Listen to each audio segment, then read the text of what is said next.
Hello दोस्तों, कैसे हैं आप सब। उम्मीद करती हूँ अच्छे और मस्त होंगे। आज की कहानी है अमीर और गरीब बहू का ससुराल में भेदभाव। गांव के कोने पर खड़ी एक बड़ी सी हवेली थी, चौधरी वंश नारायण की हवेली। इस घर में एक ही साथ दो बहुएं आईं।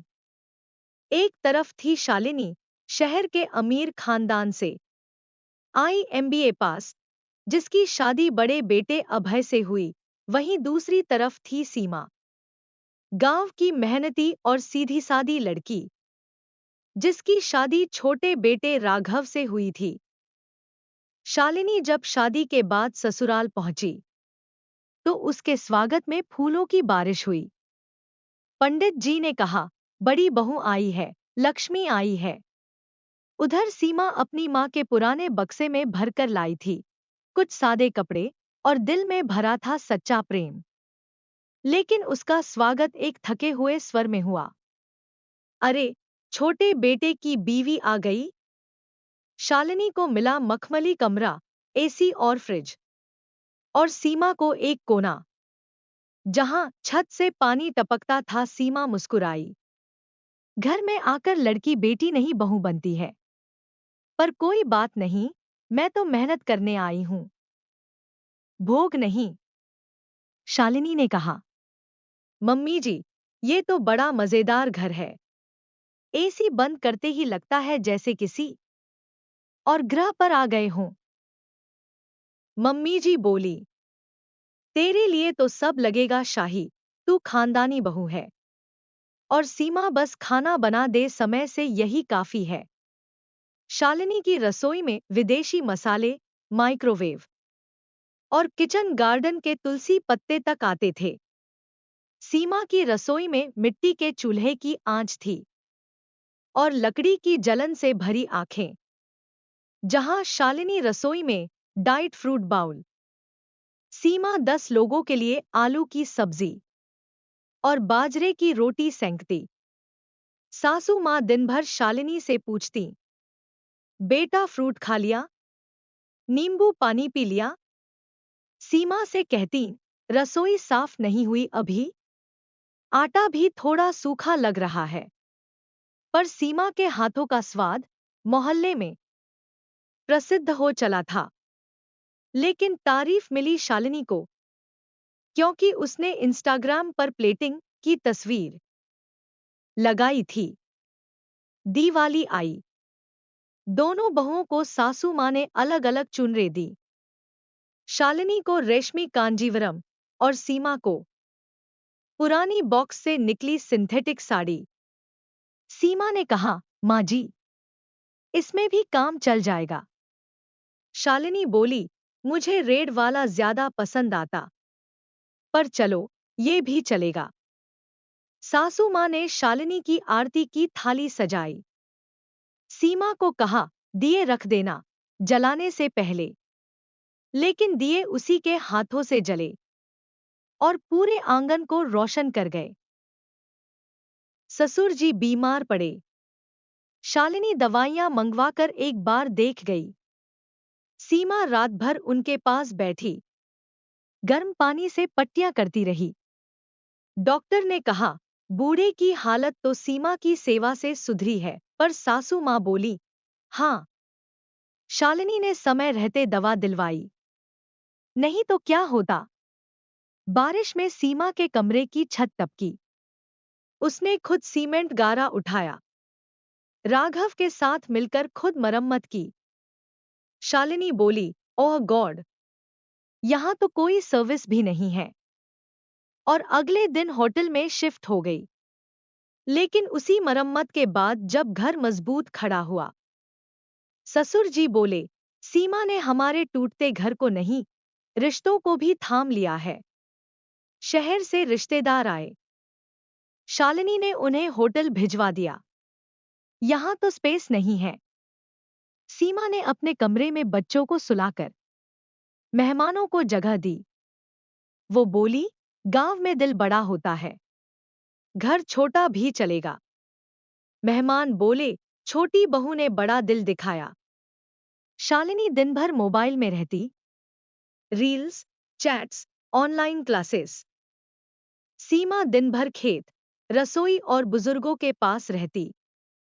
सासू माँ ने शालिनी से कहा, बेटा, तुम बहुत एजुकेटेड हो, सीमा से भी कुछ सिखा देना।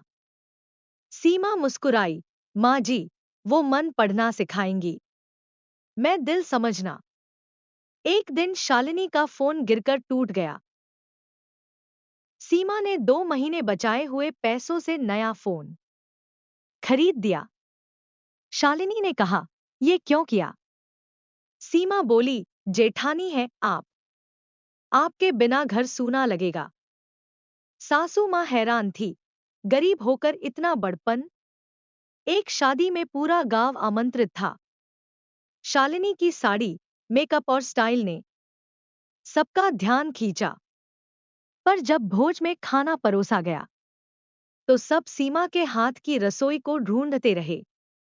गांव की औरतें बोली, असली बहू तो सीमा है, हमारी तरह, हमारी मिट्टी की। शालिनी लाखों का दहेज लाई थी, कार, फर्नीचर, गहने। सीमा लाई थी माँ की दी हुई चूड़ियां और एक पुराना सिलाई मशीन। सासू माँ सबकी नजर दहेज पर थी। लेकिन जब सीमा ने उसी सिलाई मशीन से पूरे घर के पर्दे सिले, ससुर जी बोले, ये दहेज नहीं, संस्कार लाई है। गांव के मंदिर में विशेष पूजा रखी गई थी। सासू माँ ने शालिनी को कहा, तुम आरती करना, कैमरा भी ले जाना। सीमा को कहा, फूल बीन लाना और हलवा बना देना। पूजा खत्म हुई तो पंडित जी ने सबसे पहले सीमा को आशीर्वाद दिया, बेटी, तुमने सेवा और भक्ति दोनों निभाई है। शालिनी ने तुलसी से कहा, पता नहीं मुझे क्यों नहीं बुलाते पहले। एक दिन अचानक सासू माँ की तबीयत बिगड़ गई। शालिनी डॉक्टर बुलाने गई, लेकिन शाम तक लौटी। सीमा ने तब तक पंखा झलाया, नीम की पत्तियां पीसी और नमक नींबू से राहत दी। डॉक्टर ने कहा, अच्छा किया, प्राथमिक देखभाल सही रही, नहीं तो खतरा हो सकता था। सासू माँ की आंखों में आंसू थे, जिससे मैंने सबसे कम उम्मीद की थी, उसने सबसे ज्यादा निभाया। सीमा ने गांव की औरतों को सिलाई सिखाना शुरू किया। धीरे धीरे एक छोटा कुटीर उद्योग खड़ा हो गया। शालिनी बोली, सीमा, तुम बिजनेस चला रही हो? सीमा ने हंसकर कहा, रोटी कपड़ा दे रहा है, ये सिलाई मशीन और सम्मान भी। ससुर जी ने गर्व से कहा, गरीब नहीं है ये बहू, बल्कि इस घर की शान है। अभय और राघव शहर में बिजनेस शुरू करना चाहते थे। शालिनी ने कहा, मेरे मायके से इन्वेस्टमेंट ले लेंगे। सीमा ने कहा, हम गांव के संसाधनों से करेंगे, छोटा सही लेकिन अपना। अंत में राघव और अभय ने मिलकर सीमा के सुझाव को अपनाया। अपना हुनर, अपनी मिट्टी और आत्मनिर्भरता। एक दिन शालिनी के गहने चोरी हो गए। घर में हंगामा मच गया। सासू माँ बोली, सीमा को जांचो, इसका कमरा सबसे अलग है। सीमा रोई नहीं, गहनों की भरपाई करने को तैयार हो गई। जब बाद में चोरी करने वाला नौकर पकड़ा गया, सासू माँ ने पहली बार सिर झुकाकर कहा, माफ कर दो बहू, तुम्हारी नियत पर संदेह किया। सीमा बोली, गहनों से रिश्ते भारी होते हैं माँ जी। सीमा और राघव की सालगिरह पर सीमा ने खुद खाना बनाया, घर सजाया। शालिनी की सालगिरह पर कैटरिंग आई, फोटोग्राफर और डीजे। लेकिन मोहल्ले वाले सीमा के घर गए, तुम्हारे घर की खुशबू हमें खींच लाई। सीमा बोली, खुशबू पैसे से नहीं, मेहनत और प्रेम से आती है। एक बार शालिनी को सीढ़ियों से गिरकर चोट आ गई, सब घबरा गए। सीमा ने तुरंत खून रोकने की पट्टी की और उसे गोद में उठाकर अस्पताल ले गई। डॉक्टर ने कहा, अगर समय पर इलाज न होता, फ्रैक्चर बढ़ सकता था। शालिनी की आंखों में पहली बार श्रद्धा आई। जिसे मैंने नजरअंदाज किया, उसी ने मुझे संभाला। गांव में कुछ लोग सीमा को ताने मारते। गरीब घर की, क्या करेगी? शालिनी ने पहली बार उनका सामना किया। मेरी देवरानी ने मुझे बचाया है, अब मैं उसकी इज्जत बचाऊंगी। उसने पंचायत में जाकर कहा, अगर सम्मान किसी की हैसियत देख कर दिया जाए, तो हम सब गरीब हैं।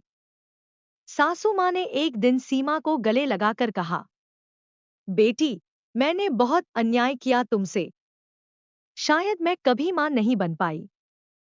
सीमा बोली, माँ बनने के लिए जन्म देना जरूरी नहीं, अपनाना जरूरी है। आज आपने मुझे गले लगाया, यही काफी है। शालिनी ने आकर दोनों को गले लगाया। हम दोनों बहनें हैं अब, बहुएं नहीं। अब आंगन में दो साड़ियां एक रस्सी पर सुखती थी।